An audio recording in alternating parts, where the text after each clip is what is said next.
اعوذ باللہ من الشیطان الرجیم بسم اللہ الرحمن الرحیم۔ اس سے پہلے ہم لوگ پڑھے تھا اعوذ باللہ من الشیطان، تعوذ کے معنی استعاذہ، پناہ مانگنا۔ اور قرآن جب شروع کریں گے، ابتدا کریں گے تو تعوذ سے کریں گے، اور کسی کتاب کے لیے جائز نہیں ہے کہ شروع میں تعوذ پڑھا جائے۔ یہ خصوصیت صرف قرآن کے ساتھ ہے، ہمیشہ ایک بات یاد رکھیں، یہ خصوصیت قرآن کے ساتھ ہے، حدیث کے ساتھ نہیں۔ اب وحی کی دو قسمیں ہیں، کتنی قسمیں ہیں؟ دو۔ ایک ہے وحی مطلوب اور ایک ہے وحی غیر مطلوب۔ وحی مطلوب سے مراد قرآن ہے، جس کی تلاوت کی جائے، وہ بھی اللہ کی طرف سے۔ اللہ تبارک و تعالیٰ نے اپنا کلام حضرت جبرائیل نبینا علیہ السلام کو دے کر بھیجا، اور جبرائیل علیہ السلام نے اللہ کے رسول سرور کائنات صلی اللہ علیہ وسلم پڑھ کر سنایا۔ جو سب سے پہلے وحی نازل ہوئی تھی وہ وحی تھی اقرأ باسم ربک الذی خلق، غار ہرا میں نازل ہوئی تھی۔ کہاں نازل ہوئی تھی؟ غار ہرا۔ غار ہرا کہاں ہے؟ مکہ میں۔ کہاں ہے؟ اور اس پہاڑ پہ نازل ہوا، اس پہاڑ کا نام ہے جبل نور۔ کیا نام ہے؟ جبل نور کے غار ہرا میں اقرأ باسم ربک الذی نازل ہوئی۔ اس میں بتایا گیا کہ شروع کس سے کرنا ہے؟ اعوذ باللہ من الشیطان الرجیم۔ اور حدیث کے جو الفاظ ہیں وہ بھی اللہ تبارک و تعالیٰ کی طرف سے، زبان اللہ کے رسول صلی اللہ علیہ وسلم کی۔ تو وحی مطلوب جس کی تلاوت کی جائے وہ قرآن ہے، وحی غیر مطلوب جس کی تلاوت نہ کی جائے وہ حدیث ہے۔ دونوں کلام اللہ کا ہے۔ اللہ تبارک و تعالیٰ نے سورہ نجم میں فرمایا کہ ہم جو اپنے بندے محمد صلی اللہ علیہ وسلم پر جو وحی نازل کرتے ہیں، وما ينطق عن الهوى، نبی جو ہے اپنی طرف سے کچھ نہیں کہتے، الا ما یوحی، یعنی اللہ تبارک و تعالیٰ جو نبی کے قلب پر نازل کرتا ہے نبی وہی کہتے ہیں۔ تو تعوذ خاص ہو گیا قرآن کے ساتھ اور کسی کتاب کے ساتھ، دیگر کتاب کے ساتھ بسم اللہ پڑھ سکتے ہیں۔ آج درس نمبر 2 ہے، بسم اللہ کی ہم لوگ تشریح سمجھیں گے۔ با کے معنی آتے ہیں ساتھ کے، اسم کے معنی نام، اسم کے معنی نام کیا آتے ہیں؟ بسم، ہمیشہ جو چیز اللہ کے ساتھ جڑ جاتی ہے، ہمیشہ یاد رکھو وہ چیز اونچی ہوتی ہے۔ کیا ہوتی ہے؟ اونچی ہوتی ہے۔ جو بندہ اللہ کے ساتھ اپنے آپ کو جوڑ لے اس کی نسبت بڑھ جاتی ہے۔ مثال کے طور پر مسجد ہے، مسجد اللہ کا گھر، ایک پٹی سے اینٹیں تیار ہوئی، مٹی بھی وہی، مزدور بھی وہی اور سمبل بھی وہی۔ اب وہی اینٹ کہاں لگ رہی ہے؟ مسجد میں لگ رہی ہے، اور ایک اینٹ لگ رہی ہے کہاں؟ بیت الخلا میں لگ رہی ہے۔ دونوں اینٹ لگ رہی ہے، ایک اینٹ سے بنی ہے مسجد، ایک اینٹ سے بنی ہے بیت الخلا۔ اب ہم مسجد میں جاتے ہیں چپل پہن کے جائیں گے؟ نہیں، اس لیے کہ اینٹ کی نسبت ہو گئی مسجد سے۔ جہاں سجدہ کرتے ہیں سر کو ٹیکتے ہیں، چپل پہن کے نہیں جائیں گے۔ کوئی آدمی چپل پہن کے مسجد میں گھسے گا، لوگ ڈانٹیں گے، کیا بےہودہ آدمی ہے۔ لیکن بیت الخلا میں جاتے ہیں چپل پہن کر، اس وقت فرق ہو گیا۔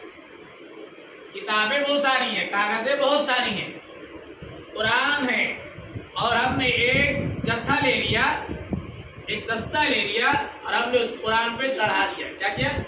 قرآن پہ چڑھا دیا۔ جو کاغذ پوچھی نہیں جا رہی ہے، کاغذ یہاں وہاں رکھی بھی تھی، اس کاغذ کو ہم نے قرآن کو جلد بنا لیا، اس پہ چڑھا لیا، وہ بھی بابرکت ہو گئی۔ اس پہ کوئی پیر دے گا؟ پیر دے گا نہیں بھائی، کاغذ بڑی بھی اور بھی دیگر کاغذ ہے، بڑا پھینک دیا۔ لیکن جو قرآن پہ جو چڑھ گئی کاغذ، اس کی عظمت بھی بڑھ گئی، اس کاغذ کی نسبت قرآن کے ساتھ ہوگی۔ اسی طرح بندے مومن جب قرآن کو حفظ کر لیتا ہے، سینے میں قرآن کو بسا لیتا ہے، اس کی عظمت بڑھ جاتی ہے۔ اللہ کے رسول سرور کائنات صلی اللہ علیہ وسلم نے ارشاد فرمایا کہ خیرکم من تعلم القرآن وعلمہ، تم میں سے بہتر شخص وہ ہے جو قرآن سیکھے اور سکھائے. کسی کتاب کے بارے میں نہیں کہا گیا. دنیا کی بہت ساری کتابیں ہیں، لو کی کتابیں ہیں، فلسفر کی کتابیں ہیں، تھیولوجی کی کتابیں ہیں، بہت ساری کتابیں ہیں، سائنس کی کتابیں ہیں، لیکن کسی کتاب کے بارے میں صرف اللہ تبارک و تعالیٰ نے قرآن کے بارے میں کہا خیرکم من تعلم القرآن وعلمہ. ہر کسی کتاب کے ساتھ تو جو چیز اللہ کے ساتھ نسبت جڑ جائے گی اس کی عظمت بڑھ جاتی ہے.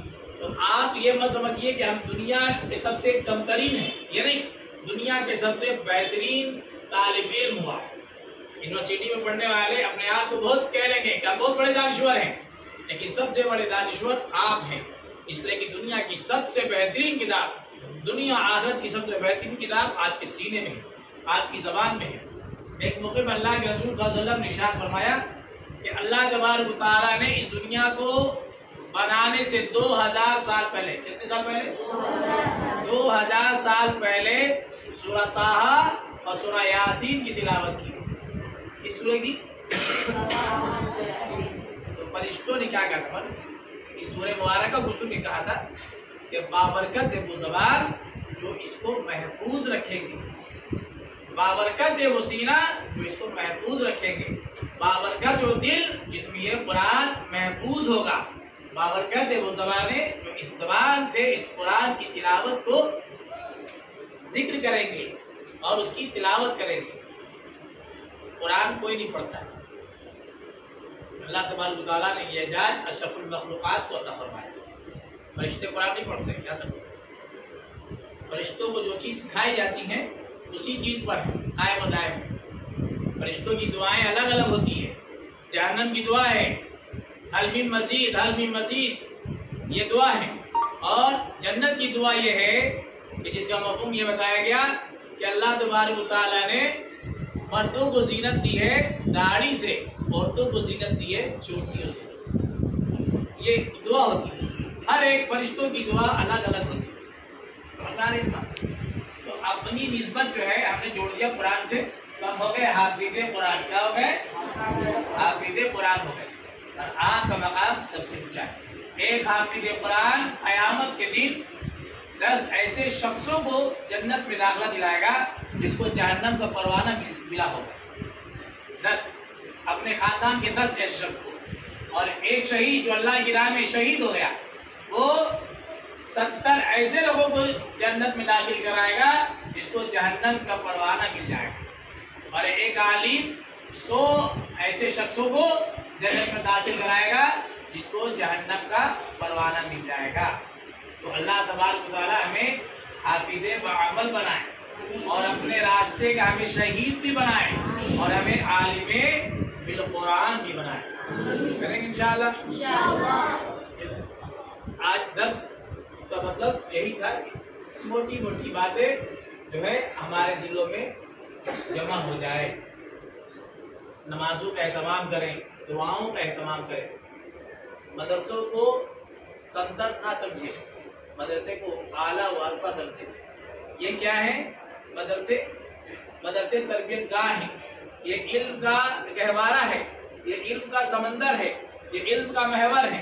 یہاں علوم دیے جاتے ہیں. کون سا علوم؟ اللہ کے رسول سرور کائنات صلی اللہ علیہ وسلم کی زبان مبارک سے نکلی ہوئی باتیں ہیں جو آپ نے تکلم فرمایا ہے، جسے حدیثیں کہتے ہیں، جسے سنت کہتے ہیں، وہ مدرسوں میں پڑھائی جاتی ہے. حدیث کی کتابیں پڑھائی جاتی ہیں. قرآن جو نازل ہوا، قرآن کو سمجھنے، سمجھانے اور اس کی تلاوت پر زور دیا جاتا ہے، اس کو مشق کرایا جاتا ہے، اسی کا نام ہے مدرسہ. مدرسہ کو کمتر نہ سمجھو. دنیا کی سب یونیورسٹیاں اس کے پیٹ ہیں. مدرسہ چاروں کا نام ہے، در و دیوار کا نام نہیں. ہمیشہ یاد رکھنا، مدرسہ در و دیوار کا نام نہیں ہے. ایک انار کے درخت کے نیچے ایک استاد ملا محمود رحمۃ اللہ علیہ اور ایک شاگرد مولانا محمود الحسن دیوبندی رحمۃ اللہ علیہ، دونوں دیوبند کے تھے. ایک انار کے درخت کے نیچے دونوں بیٹھ گئے. ایک استاد ملا محمود رحمۃ اللہ علیہ بیٹھ گئے پڑھانے کے لیے، اور پڑھنے کے لیے بیٹھ گئے شیخ الہند مولانا محمود الحسن رحمۃ اللہ علیہ. اور یہ دونوں آفتاب و مہتاب بن کر پوری دنیا میں چمکے ہیں. کیا ہے؟ اس کی بدولت یہ قرآن کی بدولت، اور قرآن کی بدولت یہ علم جو دیا گیا قرآن کا علم دیا گیا. اس لیے اللہ کے رسول صلی اللہ علیہ وسلم نے ارشاد فرمایا کہ طلب العلم فریضۃ علی کل مسلم. یا علم سے مراد علم دینیا ہے، دنیا نہیں. دنیا علم کا نام نہیں ہے، معلومات کا نام ہے. اور علم دین کسے کہتے ہیں؟ علم دین کہتے ہیں نور نبوت. جماعت ہے نور نبوت سے تعبیر کرتے ہیں. یہ نبوت کا نور ہے یہ قرآن کی تعلیم، یہ قرآن کے حلقے، اور یہ قرآن کا مذاکرہ، اور قرآن کی جو ہے تشریح اور اس کی تفسیر، یہ سب کیا ہے؟ نور نبوت ہے، علم نبوت ہے. اللہ تبارک و تعالیٰ ہمیں جو ہے اس پر عمل کرنے کی توفیق عطا فرمائے، اور ہمارا خاتمہ ایمان بالخیر ہو. سب مسئلے کے لیے مخصوص دعا کیجیے، دعاؤں کا اہتمام زیادہ کیجیے، اس لیے کہ دعا کیا ہے؟ مومن کا ہتھیار ہے. اللہ تبارک و تعالیٰ ہمیں اپنا بنائے اور سب کائنات صلی اللہ علیہ وسلم کے نقش قدم پر چلنے کی توفیق عطا فرمائے. سبحان اللہ بحمدہ، سبحانک اللہم بحمدک، ونشہد ان لا الہ الا انت، نستغفرک